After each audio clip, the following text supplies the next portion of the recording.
자, 요한복음 이제 강해를 이제 계속 저희가 이제 진행하고 있는데요. 지난주에 전해드렸던 내용들을 요약을 좀 해서 드리도록 하겠습니다. 예수님께서는 베다니에 있는 나사로가 병들었다는 소식을 이렇게 듣게 되었습니다. 병든 소식을 들었는데 예수님께서는 이틀을 더 유하시고 이틀을 이제 더 머무시는 장면이 거기에 기록이 되어 있습니다. 과연 예수님께서는 왜 이틀을 더 머무셨을까 하는 이제 이런 궁금한 마음이 이제 저희들 마음속에 들기는 하는데요. 잠시 후에 그 이틀을 머무셨던 이유를 저희들이 살펴보도록 하겠습니다. 마침내 예수님께서는 이제 유대 땅 베다니로 들어가기로 이렇게 결정을 해 주셨습니다. 그런데 이제 가는 도중에 조금 이제 갈등이 좀 있었죠. 예수님과 제자들 사이에 좀 이제 갈등이 있었습니다. 예수님은 유대 땅에 이제 들어가기를 이제 결정을 해 주셨고요. 예수님의 제자들은 좀 안 갔으면 좋겠다는 생각을 그 이제 그 심정을 그 안에서 우리가 이제 발견해 볼 수 있을 것 같습니다. 예수님과 제자들의 그 대화를 통해서 좀 미묘한 그 상황을 우리가 좀 생각을 해볼 수가 있는데요. 11절 말씀에 보시면 예수님께서 우리 친구 나사로가 잠자는도다. 그러나 내가 그를 잠에서 깨우러 가노라 이렇게 이제 말씀하시는 장면이 이제 기록이 되어 있습니다. 그 말씀을 듣고 이제 제자들이 어떻게 반응하냐면 주여 그가 잠자면 좋아지리다 이렇게 이제 답변하는 장면이 이제 거기에 기록이 되어 있습니다. 나사로가 이제 잠을 자면 이제 곧 이제 완쾌가 될 것이기 때문에 굳이 그 위험한 베다니까지 갈 필요가 있겠습니까 하는 이런 그 어떻게 보면 소극적인 반항이죠. 소극적인 반항이 조금 이제 반항심이 그 마음속에 이제 깔려 있는 모습을 이제 말씀의 그 행간에서 우리는 이제 읽어볼 수 있는 것 같습니다. 그랬을 때 이제 14절 말씀에 보시게 되면 예수님께서 상황을 분명하게 이제 제자들에게 알려주시게 되는데요. 어, 예수님께서 그들에게 분명하게 이르시되 나사로가 죽었느니라 이렇게 하면서 지금 나사로가 지금 이미 죽었다고 하는 사실을 이제 제자들에게 이제 알려주시게 됩니다. 이 말을 들은 이제 제자들은 또 어떤 생각을 마음속에 품었을까요? 그렇다면 더더욱 더 갈 필요가 없겠습니다 하는 마음이 아마 속에서 이렇게 막 그 목에까지 올라왔겠지만 이제 아마 그런 말까지는 언급이 지금 이제 안 된 것으로 이제 보여지게 됩니다. 그랬을 때 이제 예수님께서는 15절에서 이제 나사로 유대 땅에 가야만 하는 그 이유를 거기에서 이제 설명해 주시는데요. 내가 거기에 있지 아니하였던 것을 너희를 위해 기뻐하노니 이것은 너희가 믿게 하려 함이라. 그럼에도 불구하고 우리가 그에게로 가자 하시매. 그래서 이 유대 땅에 들어가고자 하는 이제 이 목적을 이제 제자들에게 설명해 주는 장면이 여기에 이제 기록이 되어 있습니다. 4절 말씀에 보시면 예수님께서 이제 하나님의 영광과 하나님의 일을 해야 되겠다 이렇게 언급을 해주셨고요. 그리고 지금 이제 지금 유대 땅으로 들어가기로 이제 결정하면서 지금 이제 근본적인 이유가 이 제자들의 믿음을 위해서 믿음의 증대를 위해서 들어가시려고 한다는 사실을 지금 이제 언급해 주시는 장면이 여기 이제 있게 됩니다. 이 말씀을 이제 또 들은 이제 그 제자 중에 한 사람이 이제 나서서 또 이제 얘기를 하는데요. 베드로가 먼저 이제 나서지 않은 게 좀 약간 희한해요. 그렇죠? 네, 베드로가 이제 여기에 대해서 좀 의견을 제시한 게 아니라 디두모라 하는 도마가 이제 의견을 제시하는 장면이 여기에 기록이 되어 있습니다. 예수님께 드린 말씀은 아니었고요. 제자들에게 이제 이게 말을 했는데 우리도 그분과 함께 죽으러 가자 이런 이제 언급을 하는 장면이 이제 여기에 보여지게 됩니다. 도마는 아시다시피 이제 의심 많은 제자였고 좀 이제 부정적인 그런 사람이었습니다. 예수님의 말씀에 어떻게 보면 겉으로는 이제 동의하는 것처럼 보여요. 야, 예수님이 가자고 하시니 우리가 가자 이렇게 이제 한 것처럼 보이지만 그 뉘앙스가 조금 이제 다른 의미가 있는 거죠. 그분과 함께 죽으러 가자는 거예요. 죽으러. 예수님과 함께 우리 가자 하는 것이 아니라 죽으러 가자. 그래서 유대 땅이 굉장히 위험한 그 장소라고 하는 사실을 이 제자들 사이에는 지금 이제 그 어떤 공유감이 있었던 거죠. 얼마 전에 이 유대 땅에서 예수님이 유대인들이 돌로 쳐서 이제 죽이려고 했었던 그런 이제 섬뜩했던 그런 장면이 이제 생각이 났고, 이번에 만약에 유대 땅으로 들어간다면 좀 이제 생명이 위태롭고 이제 본인 제자들 자신도 굉장히 위험한 상황에 이제 처해질 것이다. 아마 좀 흉흉한 소문들이 많이 돌았을 수도 있었을 것 같습니다. 예수님에 대한 이 관심도가 굉장히 높았을 것이고요. 이 예루살렘에서는 지금 이제 어떻게 해서든지 예수님을 좀 이렇게 죽이려고 한다고 하는 그런 소문이 이제 많이 이제 있었을 것으로 생각이 됩니다. 이제 이런 그 이제 배경에서 지금 이제 진행이 되고 있는 건데요. 예수님께서는 지금 유대로 가는 길을 이제 가는 것으로 지금 이제 작정을 했습니다. 예.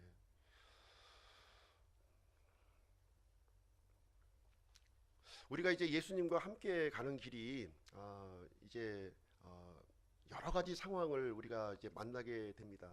시편 23편에 이렇게 기록을 보시게 되면 우리가 예수님과 함께 동행하고 함께하는 길이 평안하고 이렇게 좀 좋은 환경만 있다는 것이 아니라는 것을 우리에게 이제 알려주고 있는데요. 목자이신 주님께서 우리를 인도하시는 그 장소가 이렇게 푸른 초장과 쉴만한 물가로 우리를 인도해 주실 수도 있고요. 때로는 사망의 그늘진 골짜기로 우리를 인도해 주시는 경우가 있다고 하는 사실입니다. 그럼에도 불구하고 우리 주님과 함께 한다면 우리는 해를 입지 않을 것이다 하는 시편 기자의 이제 기록이 이제 있었는데요. 지금 이제 그 제자들은 예수님과 함께 지금 유대 땅으로 들어가고 있는 거예요. 예, 들어가고 있음에도 불구하고 이 제자들은 예수님을 바라본 게 아니라 자기 눈앞에 펼쳐져 있는 위험한 유대 땅이라고 하는 그 환경을 이제 바라보고 있는 모습을 우리는 이제 보게 되는 것입니다. 그래서 우리 바른 믿음은 환경을 보는 것이 아니라 우리와 함께 하시는 예수님을 바라보는 것이 참된 믿음인 것을 이제 보게 되고요. 이 제자들을 통해서 이제 우리가 살펴볼 수 있는 것은 이 제자들도 우리와 뭐 별발 없는 그런 사람이었구나 하는 사실을 우리는 이제 이 구절을 통해서 우리는 이제 발견해 보게 됩니다. 그래서 예수님께서는 지금 이제 어떤 계획을 이제 갖고 계시냐면 지금 이제 이 죽음의 장소, 유대 땅이 이제 죽음의 장소거든요. 죽음의 장소에서 생명의 장소로, 또 슬픔의 장소에서 이 기쁨의 장소로 바꾸시려고 하는 이 대역전극을 지금 이제 계획하고 있는 모습을 우리는 이제 보게 되고요. 이 그 과정을 한번 우리가 좀 예수님의 그 행보를 따라서 한번 찾아가 보도록 이렇게 하겠습니다. 이 베다니는 이제 어떤 지역이냐면 지금 예루살렘과 이제 한 3km 정도 떨어져 있는 그런 그 지역이 되겠습니다. 매우 가까운 지역이에요. 3km면 예루살렘에는 이제 산헤드린이라고 하는 그런 이제 공회가 있었고요. 그 유대인들이 이제 예수님을 죽이려고 하는 유대인들이 포진하고 있는 그런 장소가 되겠습니다. 자, 이런 상황에서 우리가 죽음의 장소에 과연 이렇게 위험한 장소에 가야만 하는가 하는 것을 우리가 좀 생각을 해볼 필요가 있습니다. 15절 말씀만 보겠습니다. 15절. 내가 거기에 있지 아니하였던 것을 너희를 위해 기뻐하노니 이것은 너희가 믿게 하려 함이라. 그럼에도 불구하고 우리가 그에게로 가자 하시매. 그래서 똑같은 상황을 예수님이 바라보는 시각이 틀렸고요, 이 제자들이 바라보는 시각이 전혀 틀렸구나 하는 사실을 이제 우리는 이제 보게 됩니다. 지금 예수님께서는 제자들에게 믿음을 주시기려고 원하고 있었던 것이고요, 이 제자들은 그 위험한 그 장소에 안 갔으면 좋겠다 하는 마음이 지금 이제 깔려 있는 모습을 우리는 보게 됩니다. 지금 예수님의 처해진 상황을 좀 살펴보시게 되면 이제 잠시 후면 이제 십자가에 이제 죽으셔야 되는 그런 상황이에요. 지금 잠시 후면 십자가에서 이제 죽어야 되는 그런 상황에 이제 놓여져 있습니다. 그래서 예수님께서는 자신이 십자가에서 죽으시기 전에 사람들에게, 자기하고 함께 있는 사람들에게 어떻게 보면 종합 선물 세트를 지금 준비하고 있는 것을 우리는 또 생각을 해볼 수가 있습니다. 믿음의 종합 선물 세트를 이렇게 좀 마련을 해서 주려고 하는 그런 것을 지금 이제 계획하고 있는 모습을 이제 보게 됩니다. 믿음을 이제 주기 위해서 이제 이 일을 진행하고 계시는데요. 첫 번째는 첫 번째 대상은 제자들에게 믿음을 주시기를 원하고 있고요. 두 번째는 지금 이제 슬픔 가운데 있는, 오라버니를 잃고 슬픔 가운데 있는 마르다와 마리아에게 이제 믿음을 주시기를 또 계획하고 있습니다. 세 번째로는 이제 마르다와 마리아에게 많은 문상객들이 지금 이제 찾아온 모습을 이제 우리가 또 앞으로 볼 수 있을 텐데요. 그 문상객들, 이 유대인들에게도 이 믿음을 주시기를 예수님은 원했다고 하는 사실입니다. 아시다시피 요한복음은 유대인들은 예수님과 적대적인 사람들이에요. 적대적인 사람들입니다. 예수님을 죽이려고 하고 있는 그런 사람들인데, 그럼에도 불구하고 예수님은 이 유대인들에게 믿음을 심어주기를, 이 위험한 상황에서도 믿음을 심어주기를 원하시는 예수님의 마음을 우리는 이제 생각을 해볼 수가 있겠습니다. 17절 말씀 한번 보실게요. 17절. 그때 예수님께서 와서 보시니 그가 무덤에 누운 지 이미 나흘이나 되었더라. 그때 이렇게 표현하고 있습니다. 그때 예수님께서 와서 보시니 그가 무덤에 누운 지 이미 나흘이 되었다, 이렇게 기록을 해주고 있습니다. 예수님께서 이제 베다니에 지금 이제 도착을 해서 이렇게 보니까 이제 나사로가 죽은 지 나흘이 되었다, 이렇게 설명을 해주고 있습니다. 이 부분을 좀 교리적으로 좀 우리가 좀 이해를 해볼 필요가 있는데요. 성경에 보시면 이 숫자가 이제 나름대로 이제 의미를 이제 가지고 있습니다. 성경에서 하루는 1년을 의미하기도 하고 이제 천년을 의미하기도 해요. 근데 여기 보니까 나사로가 죽은 지 나흘이 되었다, 이렇게 표현을 해주고 있습니다. 이 나흘이라고 하는 것은 지금 이제 4천년의 기간으로 우리가 이제 생각을 해볼 수가 있고요. 지금 이 무덤 속에 이제 들어가 있는 이 나사로는 영적으로 죽어 있는 인류의 모습을 이렇게 상징적으로 우리에게 보여주고 있는 대목이 되겠습니다. 그래서 예수님께서는 창조한 지 4천년이 지나서 4천년 만에 창조주 하나님께서 사람의 몸을 입고 지금 이 땅에 오신 모습을 보여주고 있어요. 이 땅에 와서 보니까 모든 사람들이 영적으로 죽어 있는 거예요. 죽은 지 4천년이 됐다, 이제 이 얘기를 여기서 해주고 있습니다. 예수님께서는 또한 베다바라에서 이틀을 머무셨던 장면이 또 기록이 되어 있습니다. 이틀이라고 하면은 2000년이에요. 그렇죠? 2000년입니다. 이스라엘에서 이제 머무신 이후에 이틀을 머무시고 이제 유대 땅으로 들어오셨다, 이렇게 얘기를 해주고 있습니다. 이 2000년이라고 하는 것은 또 어떻게 생각해 볼 수 있냐면, 하나님께서 아브라함과 언약한 지 2000년이 된 겁니다. 예수님이 오시기 전에 2000년 전에 살았던 사람이 아브라함이에요. 하나님께서는 이 아브라함과 언약을 맺으셨고, 이 아브라함을 통해서 한 민족, 유대인을 이렇게 유대 민족을 세워 주실 것을 약속을 해 주셨습니다. 그래서 예수님께서는 메시아로서 지금 이제 아브라함의 언약 이후에 지금 이스라엘 땅에 메시아로 오신 모습을 이제 보여주고 있습니다. 그리고 이 나사로의 모습은 영적인 잠에 지금 이제 잠을 자고 있는 이스라엘의 모습을 우리가 보여주고 있다, 이렇게 표현을 해줄 수가 있겠습니다. 17절 말씀해 보시면 그가 무덤에 누운지 이렇게 기록이 되어 있어요. 나사로가 무덤에 누워 있다, 이렇게 얘기를 하질 않고 그가 대명사 그를 사용해서 그가 무덤에 누운지 이렇게 표현을 해주고 있습니다. 그래서 그라고 하는 것은 바로 이제 영적으로 죽어 있는 인류의 모습으로 우리가 또 생각을 해볼 수가 있는 것이고요. 또 한편으로는 영적인 잠을 자고 있는 이스라엘 민족들의 모습을 이렇게 상징적으로 우리에게 알려주고 있구나 하는 사실을 우리는 이제 생각을 해볼 수가 있습니다.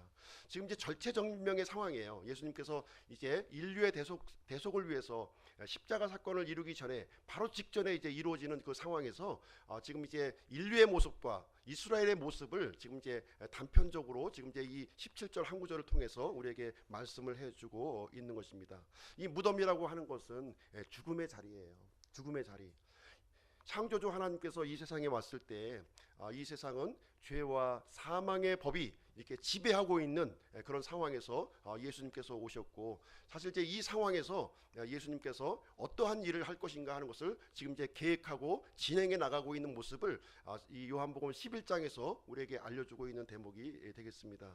그래서 오늘 본문 말씀을 통해서 부활이요 생명이신 그리스도라고 하는 제목을 가지고 오늘 본문 말씀을 전해드리도록 하겠습니다.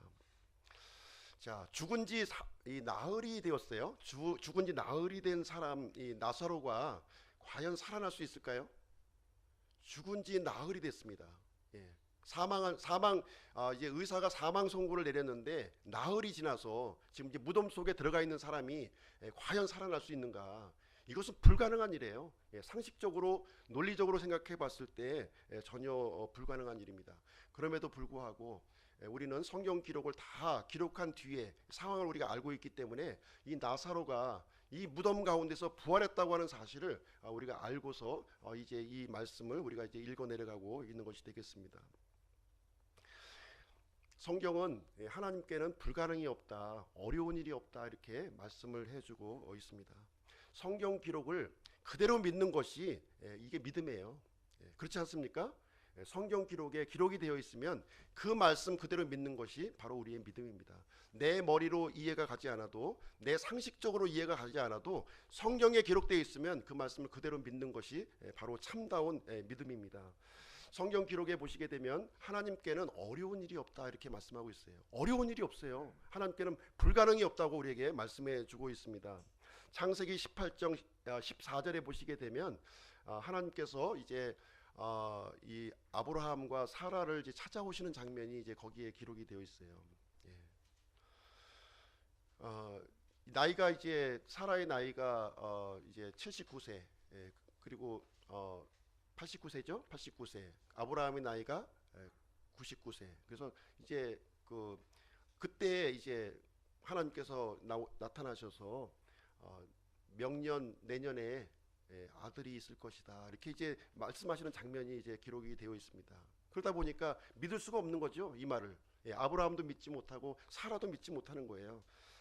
내가 늙었고 내 주도 늙었은즉 내게 즐거움이 있으리요 하고 답변하는 장면이 이제 거기에 기록되어 있습니다. 그럴 때 주님께서 그 아브라함과 사라를 향해서 하시는 말씀이 무엇이냐면, 주에게 너무 어려운 일이 있느냐, 생명의 때를 따라 내가 정한 때에 내게 돌아오리니 사라에게 한 아들이 있으리라 하시니라 이렇게 기록하는 장면이 거기에 기록이 되어 있고요. 정확하게 1년이 지난 뒤에 이삭이 태어나는 장면 성경 기록에 이제 기록이 되어 있습니다.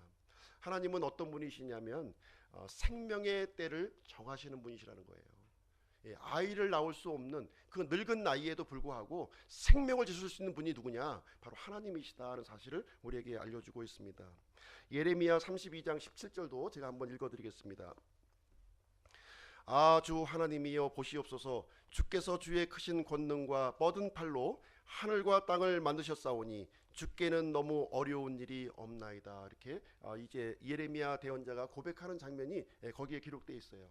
하나님이 어떤 분이시냐면 하늘과 땅을 창조하신 분이라는 거예요. 그렇기 때문에 어려운 일이 없다 이렇게 우리에게 말씀해주고 있습니다. 그리고 예레미야 32장 27절에도 보시면 이런 말씀이 기록되어 있습니다. 보라, 나는 주요 모든 육체의 하나님이니라, 내게 너무 어려운 일이 있느냐 이렇게 기록을 해주고 있습니다. 하나님은 모든 육체의 하나님이시라는 거예요. 모든 육체의 하나님이시기 때문에 우리 그 사람의 육체에 관련된 모든 부분들을 이렇게 또 해결해 줄 수 있는 하나님이시다는 사실을 우리에게 말씀을 해주고 있습니다. 그래서 오늘 요한복음 말씀을 통해서 어려운 일이 없으신 하나님을 믿음으로 붙잡는 그런 시간이 되시기를 바랍니다. 구약 성경에 기록되어 있는 이 하나님이 바로 예수 그리스도, 사람의 몸을 입고 오신 예수 그리스도로 이제 제자들 앞에 지금 이 마르다와 마리아 앞에 지금 서 있는 장면이 이제 여기에 요한복음 11장은 기록을 하고 있습니다. 18절 19절을 한번 보실게요. 18절 19절.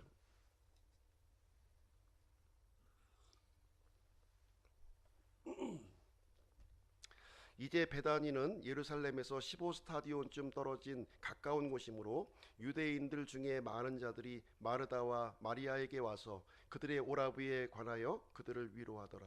자, 이제 어떤 장면이냐면 이제 장례식 장면 이제 다 한번 가보셔서 이제 다 아시겠죠?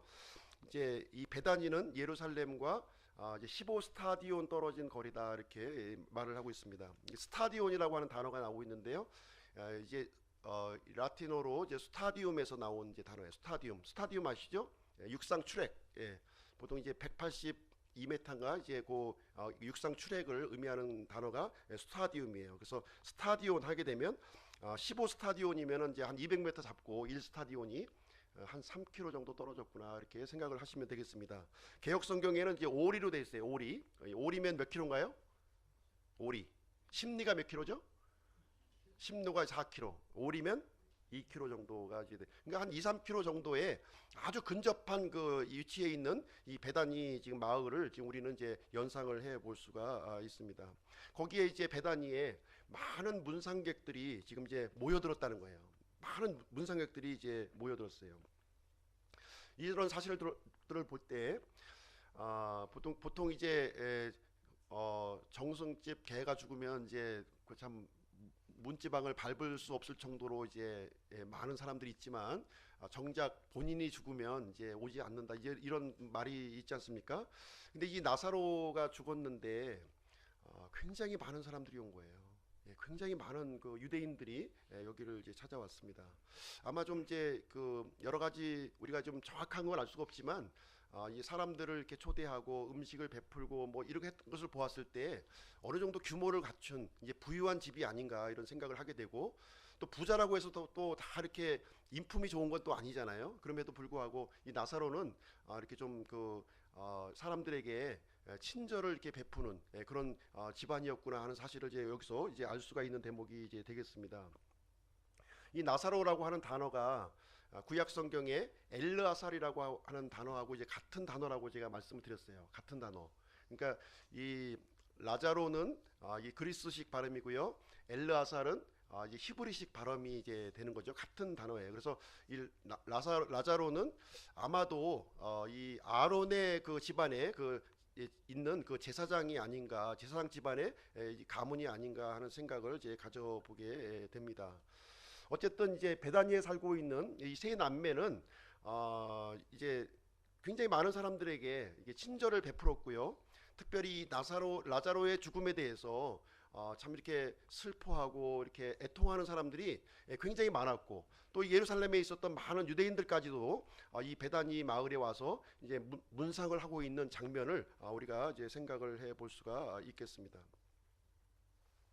자, 그러면 예수님께서 이 베다바라에서 이틀을 더 머무시고 이제 베다니 땅으로 이제 들어오시게 되었는데 총 이제 나흘이 걸린 거예요. 나사로가 죽은 지 나사로가 병들었을 때 이 마르다와 마리아는 이제 사람을 예수님께로 보냈습니다. 약 하루 정도의 시간이 걸렸을 거예요.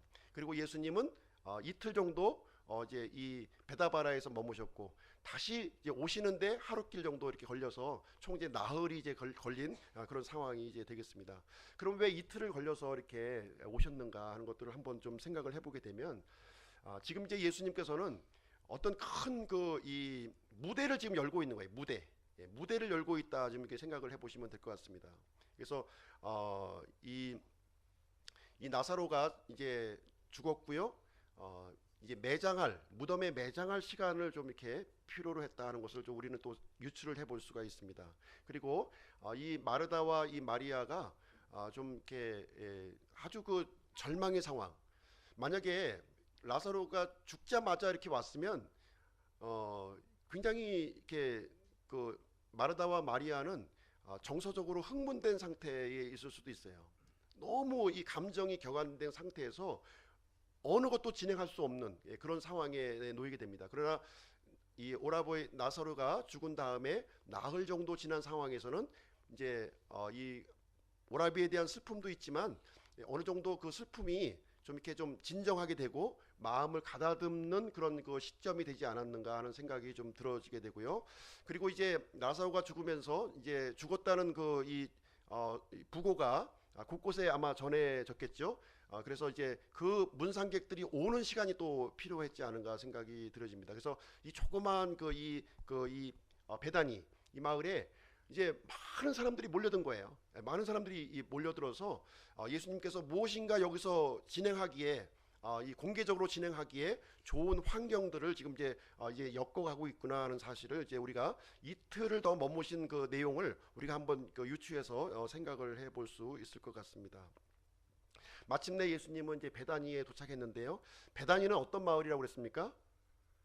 베다니는 지금 무화과 마을이에요. 무화과가 아주 많이 이제 열리는 그런 무화과가 이렇게 있는 그런 마을입니다. 근데 때는 지금 언제냐면 예수님이 십자가에서 달리기 전에 한두 달 전에 그 상황이라고 좀 생각을 한다면 겨울철이에요. 겨울철.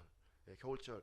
그 이 베다니에 무화과 나무가 잎이 다 떨어지고 이제 새 잎이 나기 직전에 그런 상황에 앙상한 가지만 놓여 있는 그런 상황에서 나사로가 이제 죽어 있는 이 적막한 가운데에 있는 이런 상황에서 예수님이 이 베다니 마을을 첫 발을 착 내딛고 이제 들어가고 있는 장면이, 그래서 마을까지는 들어가지 아니하시고 그 마을 어귀에서 지금 이제 제자들과 함께 머물러 있는 그런 상황에 이제 되겠습니다. 자, 그럼 20절 한번 보겠습니다. 20절. 그때에 마르다는 예수님께서 오신다는 말을 듣고 곧 가서 그분을 맞이하되 마리아는 여전히 집에 앉아 있더라. 이 보니까 이 예수님이 오셨다는 소식을 제일 먼저 들은 사람이 누군가요? 마르다가 제일 먼저 들은 거예요. 마르다가 예수님이 오셨다는 얘기를 미처 들어오시기 전에도 그 상황을 이제 전달해 듣게 됩니다. 그런데 마르다는 이제 예수님께 이렇게 급히 마중하러 이제 나가는 장면이 있고요. 동생 마리아는 여전히 집에 앉아 있다, 이렇게 기록이 되어 있습니다. 이 말씀을 통해서 우리가 생각해 볼 수 있는 것은 아마 동생에게도 이 예수님에 대한 소식을 전달하지 못하고 급박하게 지금 이제 예수님을 마리아는 맞이하러 간 것 같아요. 만약에 마리아에게 알려주었다면 함께 갔을 거예요. 함께.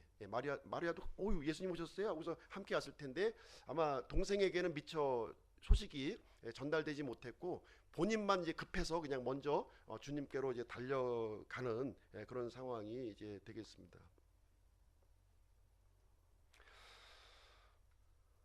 21절, 22절 한번 보겠습니다. 21절, 22절.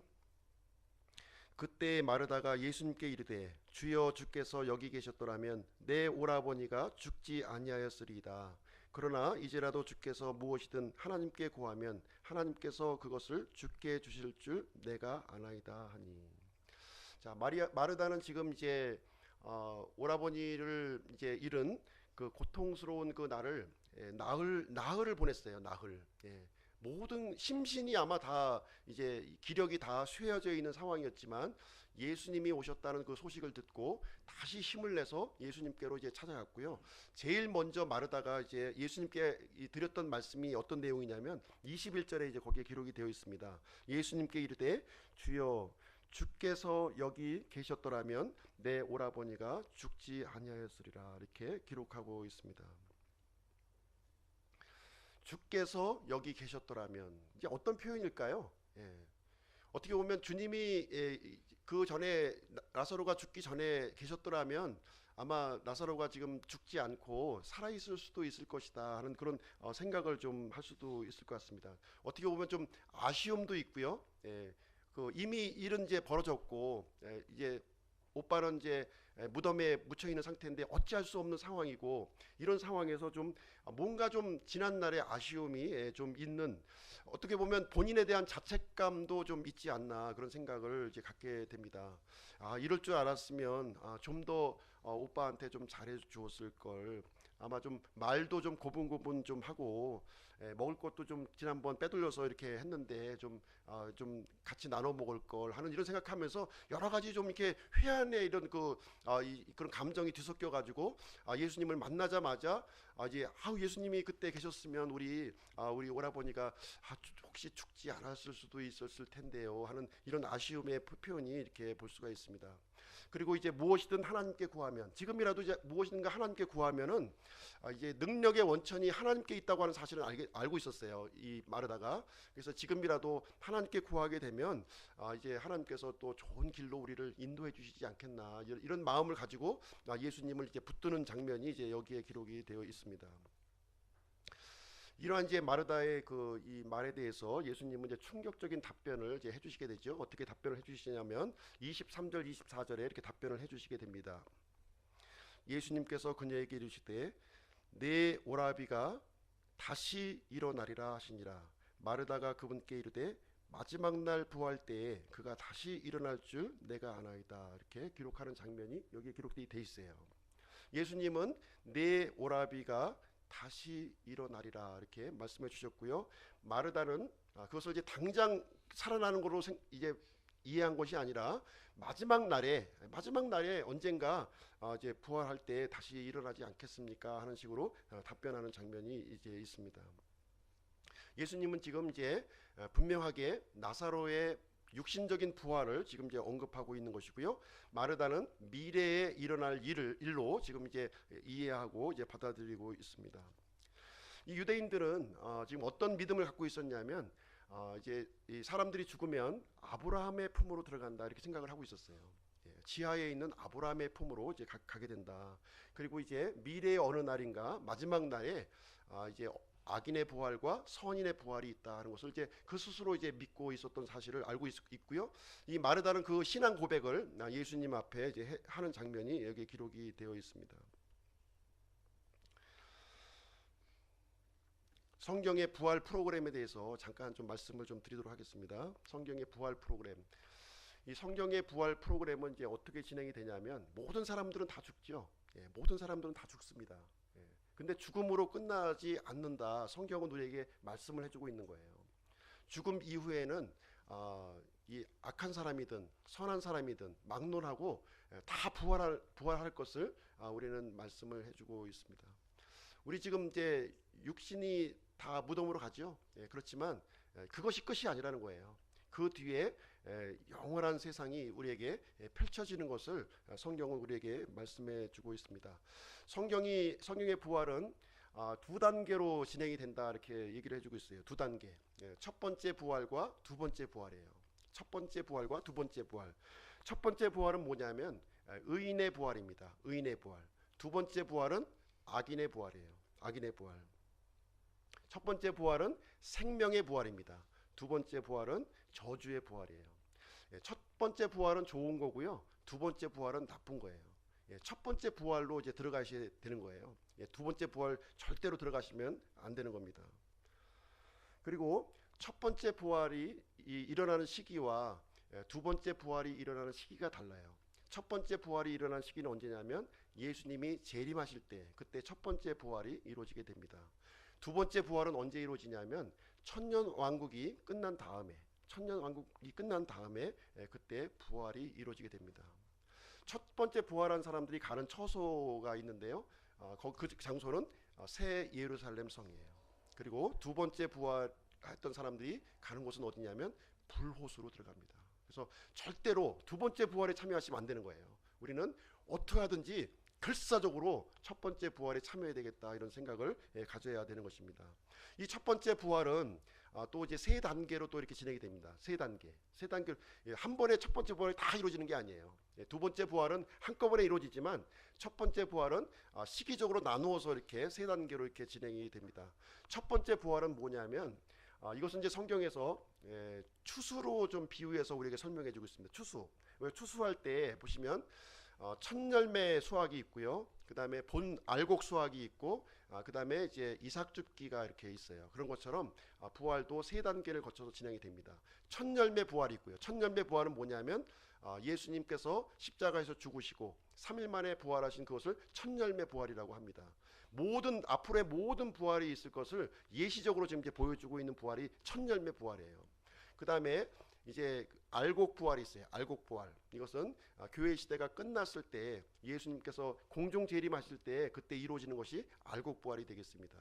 그리고 예수님이 공중 재림하신 이후에는 이 땅에 엄청난 환란의 기간이 이제 진행이 됩니다. 그 환란기 때에 이제 또 많은 믿는 사람들이 또 생기게 되는데요. 그 믿는 사람들의 그 환란기 성도들의 부활, 이것이 바로 이삭줍기 부활이 이제 되겠습니다. 그래서 이 교회 시대에 이제 살아있던 사람들은 이제 이 알곡 부활이에요. 알곡 부활. 알곡 부활로 우리가 참여를 하게 됩니다. 그래서 예수님께서 내 오라비가 다시 일어나리라 이렇게 말씀하신 것은 지금 미래에 일어날 어떤 축복을 지금 얘기하신 것이 아니라 현재의 축복으로 지금 이제 말씀하신 내용이 이제 되겠습니다. 우리 요한복음 10장 17절 한번 보시도록 할게요. 요한복음 10장 17절. 좀 앞으로 넘기셔서요. 10장 17절.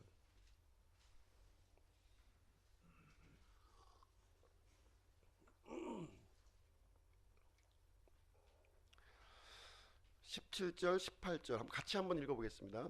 시작. 이러므로 내 아버지께서 나를 사랑하시나니 이는 내가 내 생명을 다시 취하려고 그것을 내놓기 때문이라. 아무도 그것을 내게서 빼앗지 아니하며 내가 스스로 그것을 버리노라. 내게는 그것을 버릴 권능도 있고 그것을 다시 취할 권능도 있노라. 나는 이 명령을 내 아버지에게서 받았느니라. 네. 예수님은 하나님이시죠. 예, 하나님이시기 때문에 자신의 생명을 이렇게 버릴 권능도 있으시고 다시 취할 권능도 있는 분이다, 이렇게 말씀을 해주고 있습니다. 여기에 대한 이 증명을 해 보이시는 거예요. 말씀만 하시고 말씀만 하신다고 하면 이것이 검증이 안 되지 않습니까? 검증이 안 돼요. 그래서 나사로의 이 죽음을 통해서 내가 생명을 이렇게 취할 권능도 있고 다시 버릴 권능도 있는 그런 그 전능하신 하나님이라고 하는 사실을 이 나사로의 부활을 통해서 알려주시겠다, 이 얘기를 해주고 있는 거예요. 지금 예시적으로 보여주고 있는 것입니다. 예수님께서 십자가에서 죽으시고 이게 어느 날 갑자기 우연히 부활하신 게 아니에요. 예수님은 자신의 이 생명을 스스로 내어놓으셨고 스스로 취하셨다, 이렇게 말씀하시고 있는데 이 내용을 이제 증명을 해 보이시는, 사람들 앞에서 이제 나사로의 이 죽음을 통해서 이제 공개적으로 지금 이제 이 퍼포먼스를 지금 이제 진행하고 있는 장면이 여기 이제 나사로를 통해서 우리에게 진행해지고 있는 장면이 되겠습니다. 그래서 이 나사로의 부활이라고 하는 것은 예수님의 십자가의 부활을 알리는 이 전초적인 사건으로 지금 이제 여기에 기록이 되고 있는 것입니다. 요한복음 11장 25절 26절 한번 보겠습니다. 25절 26절. 오늘 이제 본문의 말씀이 되겠는데요.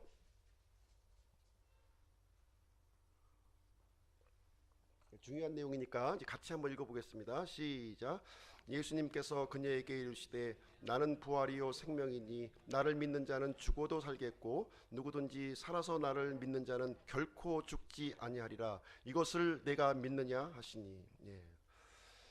자, 이 요한복음 11장은 굉장히 그 중요한 장이라고 이제 말씀을 드렸는데요. 예수님의 이제 그 7가지 기적 중에서 마지막 기적을 기록하고 있는 장이 요한복음 11장이에요. 그리고 예수님께서는 그 I am 선언문을 이제 7번을 이제 말씀하시죠. 그 중에서 요한복음 11장은 7가지 선언문 중에서 5번째 선언문에 해당이 되는 겁니다. 5번째 선언문. 예. 우리 좀 다 배운 내용이지만 한번 좀 복습을 한번 해보겠습니다. 7가지 선언문을 한번 좀 복습해 볼게요. 첫 번째 선언문. 예, 첫 번째 선언문 뭐죠? 전부 이제 객관식에 이렇게 또 전부 이렇게 익숙해져 가지고 주관식은 좀 답변하기가 좀 어려우신데 제가 답을 드리겠습니다. 첫 번째 선언문은 나는 생명의 빵이다, 이렇게 말씀하셨고요. 두 번째 선언문은 나는 세상의 빛이다. 세 번째는 나는 양들의 문이다. 그리고 네 번째는 나는 선한 목자다. 이렇게 네 번째 선언문까지 우리가 알아보았습니다. 이 5번째 선언문은 뭐냐면 나는 부활이요 생명이다, 이제 이렇게 말씀을 해주고 있는 장면이 되겠습니다. 예수님은 나는 부활이요 생명이다, 이렇게 말씀해주고 있는데요. 그러니까 부활 and 생명, 이렇게 이제 설명을 해주고 있습니다. A and B 이렇게 설명을 해주고 있는데요. 이 A and B 이것을 볼 때 우리가 지금 이제 그 성경을 우리가 좀 이해하는 측면에서 볼 때 A와 B 요거를 두 개가 이제 따로따로 있다, 이렇게 또 우리가 이해할 수도 있는 것이고요. 또 이 A로 말미암은 B라고도 해석할 수가 있는 거예요. A로 말미암은 B, 그죠? 그 다음에 뒤편을 잡아서 이제 또 이 B의 A, 이렇게 또 우리가 또 이것을 이제 바라볼 수가 있는 거예요. 이런 관점으로 우리가 또 나는 부활이요 생명이다 하는 것을 우리가 또 생각을 해볼 수가 있습니다. 일단 순서가 부활이 먼저죠. 지금 생명이 먼저입니까? 부활이 먼저입니까? 예, 부활이 먼저죠. 이 부활이 먼저 필요하다는 거예요. 우리 신자의 구원에게서도 마찬가지입니다. 신자에게도 이 영원한 생명이 먼저예요. 영원한 생명이 먼저고 그 다음에 생명이 우리에게 주어지는 겁니다. 생명이.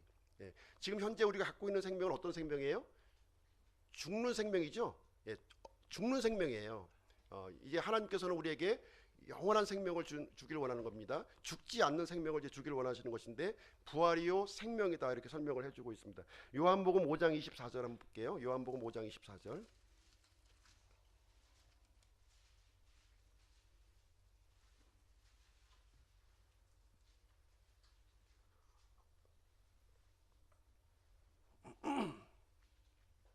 요한복음 5장 24절 같이 한번 읽어보겠습니다. 시작.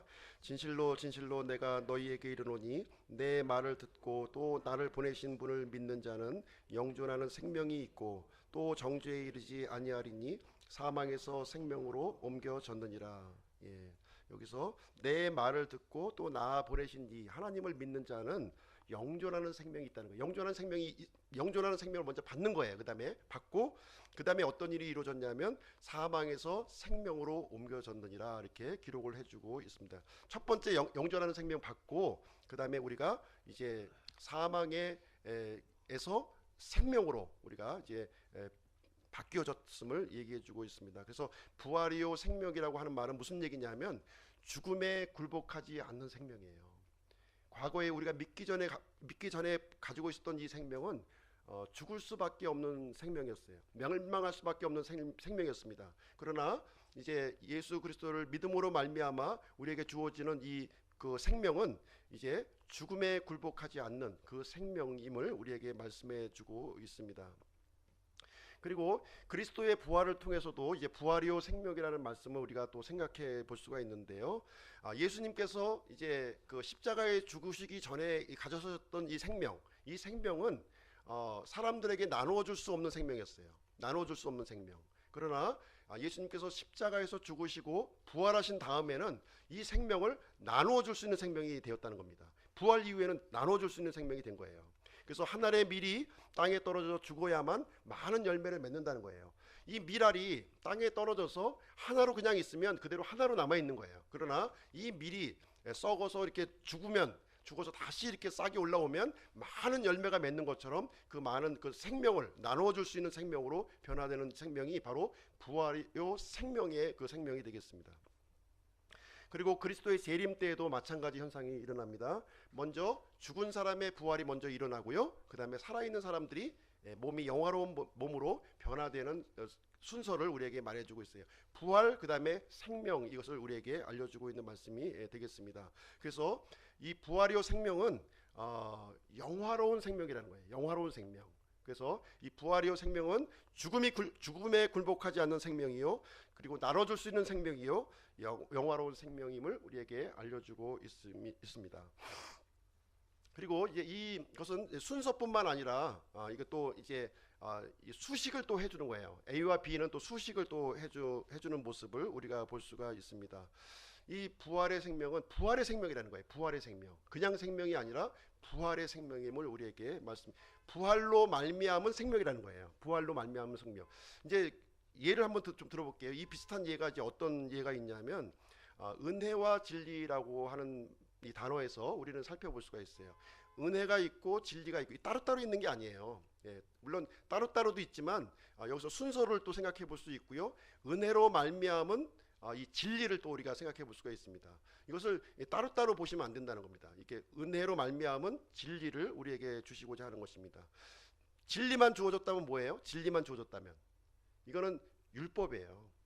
이건 저주의 법이고 사망의 법입니다. 그러나 은혜로 말미암은 진리는 이것은 생명의 법이라고 하는 사실을 우리가 이제 알 수가 있습니다. 그래서 모세로부터 준 것은 무엇이냐면 진리만 준 거예요. 율법만 우리에게 준 겁니다. 율법만 준 거예요. 그러나 예수님으로부터 우리에게 주어진 건 뭐냐면 은혜와 진리를 준 것입니다.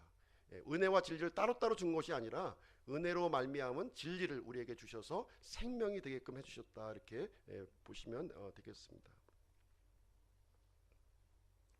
그래서 우리는 이제 예수 그리스도를 통해서 이제 율법에서 해방이 되었다는 겁니다.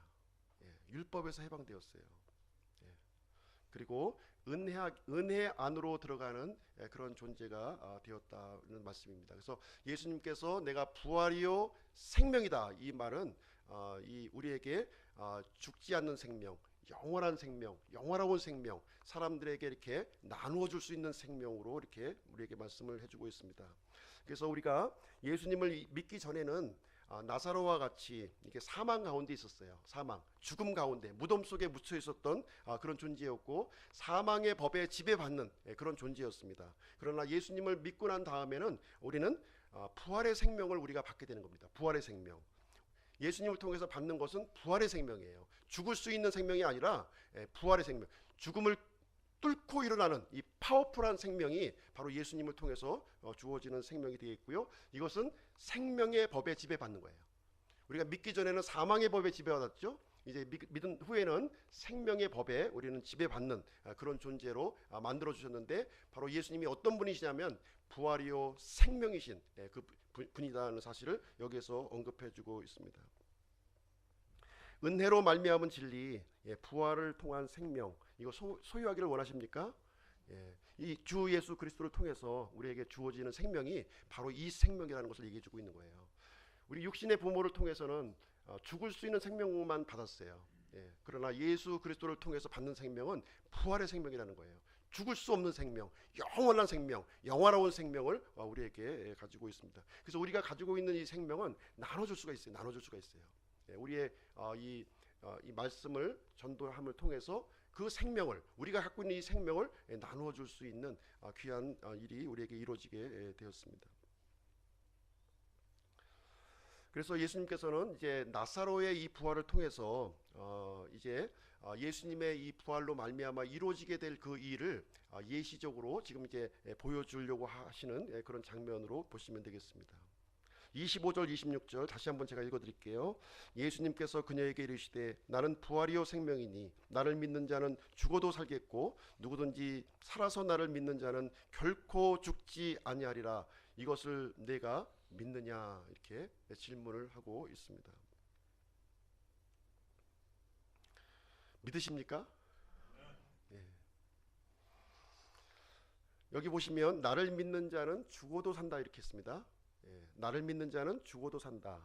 그리고 살아서 나를 믿는 자는 결코 죽지 아니한다 이렇게 기록이 되어 있어요. 이 의미를 이제 좀 상식적으로 논리적으로 이제 이해가 안 가는 말씀이죠. 우리가 이제 육신적인 안목으로 보게 되면 이 말씀은 이해할 수 없는 말씀이에요. 예수님의 이 말씀을 이해할 수가 없습니다. 도대체 상식적으로 이해하기도 안 되는 논리적이지도 않은 말씀을 예수님께서 과연 하시겠습니까? 여기서 살아서 나를 믿는 자는 부활의 생명을 소유하고 있는 사람들을 얘기하고 있는 거예요. 부활의 생명을 소유하고 있는 사람은 결코 죽지 않는다는 거예요. 결코 죽음이 지배하지 않는다는 거예요.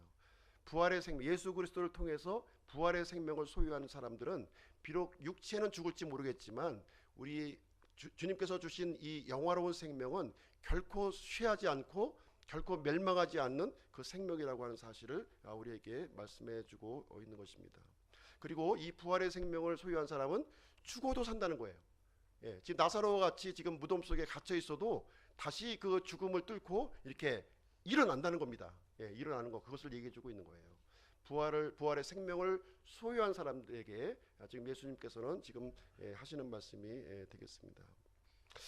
자, 마르다가 이제 이 엄청난 말씀을 들었습니다. 마르다가 아시겠지만 좀 이 마리아하고는 조금 이제 성향이 좀 틀리죠. 마르다는 이제 이렇게 그 분주하게 이렇게 일하다 보니까 예수님의 말씀을 좀 깊이 있게 좀 묵상하는 데는 조금 이제 부족하고 이제 일하는 데는 좀 열심히 이제 또 하고 있지만 반면에 이제 마리아는 일하는 데는 조금 부족하지만 하나님의 말씀을 잘 이해하는 데는 또 이렇게 그 이제 굉장히 아주 좀 그런 이해력을 갖고 있는 이제 마리아입니다. 그래서 이 마리아는 이제 듣고 하면서 좀 이제 정확하게 좀 감각은 안 오지만 어쨌든 뭔가 좀 주님 앞에서 내가 이제 믿음 고백을 해야 되겠다 이런 생각을 좀 이제 하는 것 같습니다. 그래서 27절 마르다의 이제 믿음 고백이 이제 거기에 나와 있습니다. 27절 그녀가 그분께 이르되 그러하오이다 주여 주는 그리스도시요 세상에 오실 하나님의 아들이신 줄 내가 믿나이다 하니라. 이건 뭐 아주 뭐 굉장한 신앙 고백을 지금 해주고 있는데 지금 그 기억나시는 분 있지 않나요? 이런 고백이 베드로죠, 베드로. 여기 보니까 마르다는 전형적으로 여자 베드로예요, 여자 베드로. 여자 베드로. 이 예수님에 대해서 이렇게 아주 그냥 급작스럽게, 사실 이제 이 마리아가 뭔가 이해해서 답변했다기보다는 하나님께서 이렇게 깨우치심을 준 것 같아요. 어떤 혈과 육을 통해서 주어진 게 아니라 하나님으로부터 말미암은 그런 것을 통해서 예수님께 이제 반응을 했던 것으로 이제 보이게 됩니다. 이 마르다는 이제 좀 덤벙대기도 하고 이제 실수도 많이 하지만 한 가지 장점이 있다면 바로 이렇게 자기가 잘못된 것이 있으면 주님 앞에 이렇게 새로운 모습으로 이게 고치는 모습을 우리는 이제 발견을 해볼 수가 있습니다. 그래서 마르다는 예수님께 이렇게 시선을 딱 고정시킨 거예요. 그 전에 막 분주하게 막 이렇게 했는데 예수님만 고정하는 장면이 이제 거기에 기록이 되어 있고요. 예수님이 주님이시요 그리스도시요 하나님의 아들이라고 하는 사실을 이렇게 분명하게 이렇게 초점을 맞추게 되었습니다. 그리고 이 중요한 말씀을 이제 자기만 알 수는 없고 이제 마리아도 좀 들어야 되겠다 하는 생각이 이제 이렇게 듣게 되었습니다. 그래서 그 내용이 28절부터 30절까지 나와 있습니다. 28절부터 30절.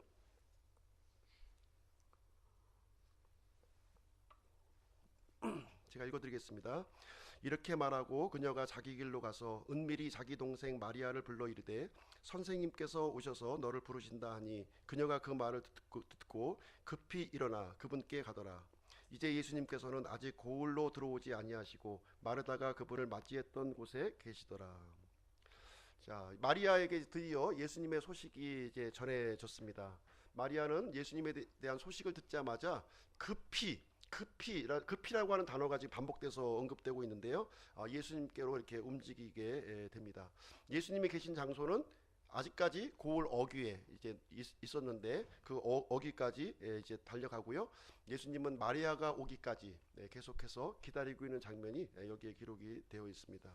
이 두 자매의 그 행동을 통해서 우리가 좀 배워볼 내용들이 좀 있습니다. 예수님께서 예수님의 소식을 듣자마자 바로 반응했다는 거예요. 급반응하는 모습을 우리는 보게 됩니다. 자신이 하고 있던 일도 많이 있었지만 다 제쳐놓고 주님께 이렇게 바로 반응을 보이는 모습을 보여지게 됩니다. 우리도 그런 마음을 가져야 될 것 같아요. 우리가 세상 가운데 이렇게 분주하게 살고 여러 가지 나를 얽매이는 것이 있지만 주님께서 부르시면은 바로 그 음성에 우리가 반응해서 주님께로 달려가는 그런 모습을 우리가 가져야 되지 않겠는가 하는 생각을 갖게 됩니다. 그래서 주님에 대한 이런 간절한 마음, 이 사모하는 마음, 주님을 찾으려고 하는 마음, 주님의 말씀을 어떻게 하든지 그 말씀을 내 마음 속에 이렇게 뿌리를 내리게 하려고 하는 그런 마음을 이 두 자매는 가지고 있었던 것을 우리는 보게 되고요. 물론 성격적으로 좀 차이점이 있었어요. 그러나 각자 주어진 그 달란트대로, 각자 주어진 그 이런 재능대로 주님을 섬겼던 그런 자매였고요. 또 주님께서는 이 두 자매를 이렇게 또 깊이 사랑하셨던 모습을 우리는 이제 살펴보게 되는 것입니다. 31절, 32절 보겠습니다. 31절, 32절. 그때 마리아와 함께 집에 있으면서 그녀를 위로하던 유대인들은 그녀가 급히 일어나 나가는 것을 보고 그녀가 무덤에서 슬피 울려고 무덤에 간다 하며 그녀를 따라가니라. 그때 마리아가 예수님 계신 곳에 와서 그분을 보고 그분의 발 앞에 엎드려 그분께 이르되 주여 주께서 여기 계셨더라면 내 오라버니가 죽지 아니하였으리이다 하더라. 마르다와 마리아는 사람들에게 많은 친절을 이렇게 베풀었고요. 이 슬픔 가운데 있는 이 마리아를 어떻게 하면 위로해 줄까? 마리아가 움직이는 곳을 쫓아다니면서 사람들이 이렇게 위로하는 장면이 이제 여기에 기록이 되어 있습니다.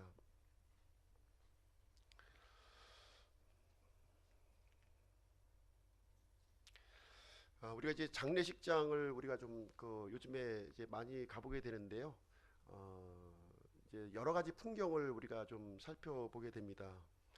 이제 어떤 분이 이제 돌아가시면 이제 문상객들이 굉장히 또 많이 이렇게 이제 있는 데도 있고 또 어떤 분은 이렇게 가면 문상객이 거의 없어요. 이렇게 없이 좀 약간 좀 썰렁한 그런 상태에 있는 것을 이제 많이 보게 됩니다.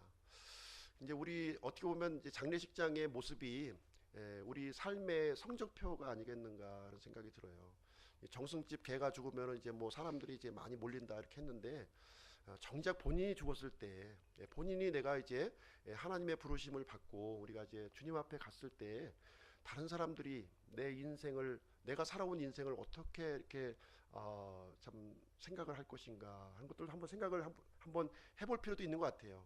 내가 죽은 다음에 뭐 문생객 숫자를 내가 헤아린다는 것이 아니라 그래도 내가 죽었을 때 내 주님의 부르심을 받았을 때 참 나에 대한 이 부분을 이렇게 좀 같이 슬퍼하고 또 같이 이렇게 또 위로하고 할 수 있는 그런 사람들이 과연 얼마나 되겠는가 하는 것을 또 생각을 좀 한번 해볼 필요가 있는데요.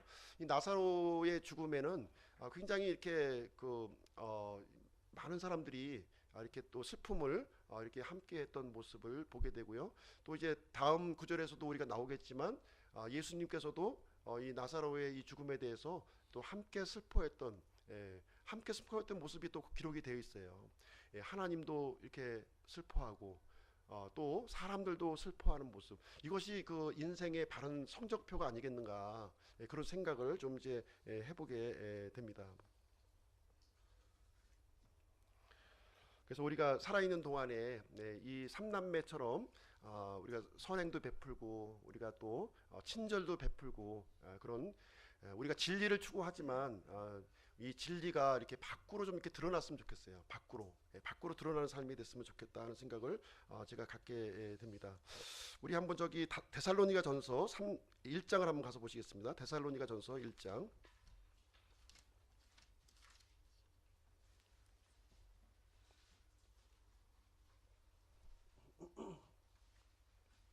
데살로니가 전서 1장 3절.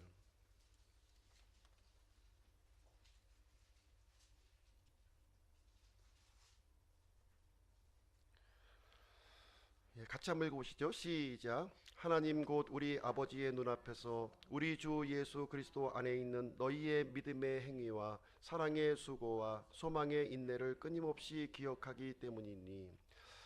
데살로니가 교회에 이제 사도 바울이 기록한 서신서가 되겠습니다. 거의 서문에 이제 기록된 내용이 어떻게 기록이 되어 있냐면, 이 데살로니가 교회는 상당히 모범적인 그런 교회였어요. 모범적인 교회였습니다. 이 데살로니가 교회는 믿음과 소망과 사랑이 풍성한 그런 교회였다, 이렇게 사도 바울이 지금 언급을 해주고 있습니다. 믿음과 소망과 사랑을 어떻게 알 수 있나요? 우리 마음속에 믿음과 소망과 사랑이 있다는 것을 어떻게 알 수 있어요? 이 사도 바울은 여기 이제 그대로 기록하고 있어요. 믿음의 행위와 사랑의 수고와 소망의 인내를 끊임없이 기억했다, 이렇게 기록을 하고 있습니다. 이 믿음이 행위로 드러났다는 거예요. 행위로. 그리고 사랑이 수고로 나타났고요. 그리고 소망이 인내로 나타났다, 이렇게 얘기해 주고 있습니다. 그래서 사도 바울은 데살로니가 교회의 이 행위와 또 수고와 인내를 통해서 그 마음속에 있는 믿음과 소망과 사랑을 바라보았다, 이렇게 얘기를 해주고 있어요.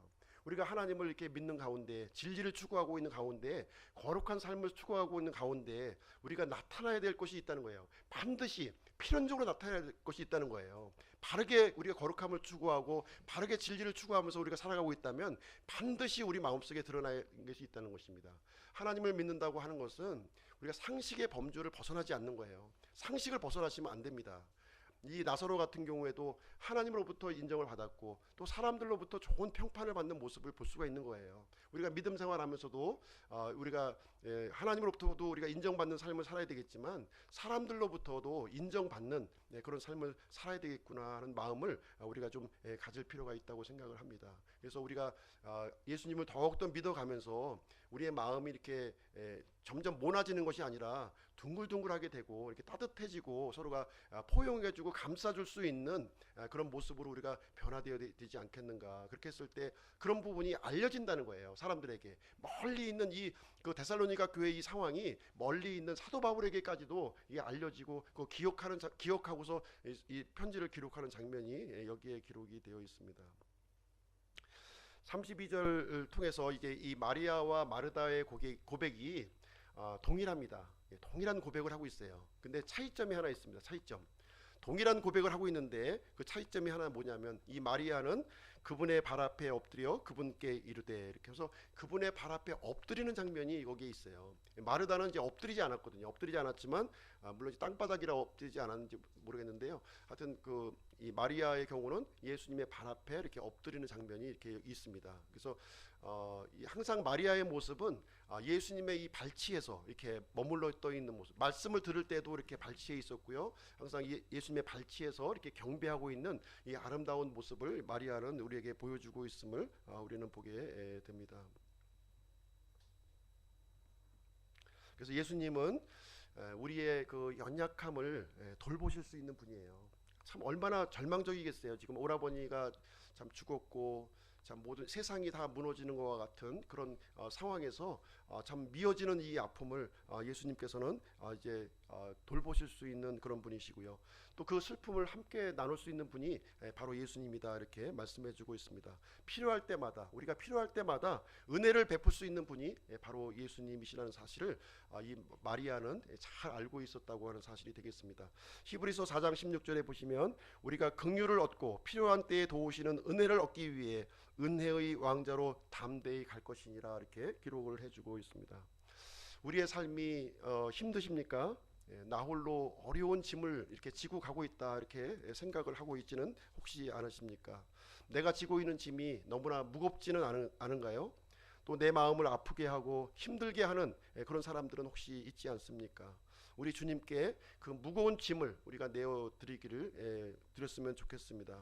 그러면 우리 주님께서는 우리 마음을 어루만져 주시고 우리의 상처를 싸매 주실 줄로 생각을 하게 됩니다. 결론을 내려 드리도록 하겠습니다.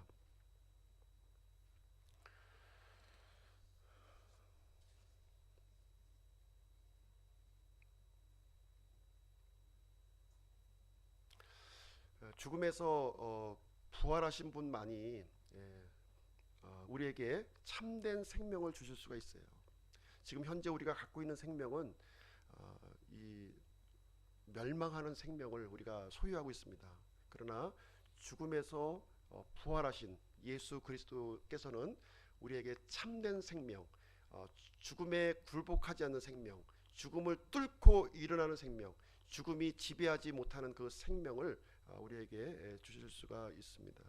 그래서 이 생명을 소유한다면 우리는 죽어도 살 수 있다는 거예요. 죽은다 한들 우리가 살 수가 있고, 살아서 믿으면 이 생명은 영원토록 우리에게 주어진다, 이렇게 말씀을 해주고 있습니다. 그래서 초대교회 성도들이 이 죽음을 무릅쓰고 사자의 어떤 이런 그 위협에도 굴하지 않고 이 영원한 이 부활의 생명을 붙들고 있기 때문에 이 기쁨으로 그 죽음을 감당했다는 기록이 히브리서 11장에 우리가 나와 있습니다. 그래서 예수님께서 주신 이 생명이 부활의 생명이라는 거예요. 참 귀한 생명이고 참으로 능력이 있는 고귀한 생명임을 우리가 알고 이 생명을 소중하게 여기면서 우리가 믿음의 삶을 이 땅에서 살아가야 할 것을 우리에게 말씀해 주고 있습니다. 이 사실을 굳게 붙들고 믿음 생활을 하시기 바랍니다. 왔다 갔다 하시면 안 돼요. 왔다 갔다. 굳은 마음을 가지고 이렇게 믿으시면 좋을 것 같습니다. 세상에 우리가 빠져 있게 되면 하나님이 작게 보여요. 하나님이 작게 보이고 사람이 커 보이고 그리고 환경이 커 보이게 되는 것입니다. 예수님의 은혜 안에 들어왔으면 이 은혜 안에 풍성한 은혜 안에 풍덩 이렇게 들어와서 우리가 예수님을 믿는 생활을 우리가 해야 될 줄로 생각을 합니다. 이 세상에 있는 것들은 있어도 살고 없어도 사는 거예요. 있으면 좀 편안하고 없으면 좀 불편한 것뿐입니다. 그러나 하나님께서 주시는 이 영원한 생명, 부활의 생명이 없다면 그것은 살아있어도 죽은 생명이라는 거예요. 살아있어도 죽은 생명이에요. 그래서 이 시간 부활이요 생명이신 예수 그리스도의 부활 신앙을 굳게 붙들고 흔들리지 않는 믿음으로 살아가는 복된 한 주간이 되시기를 주님의 이름으로 축원드립니다. 기도하고 마치도록 하겠습니다.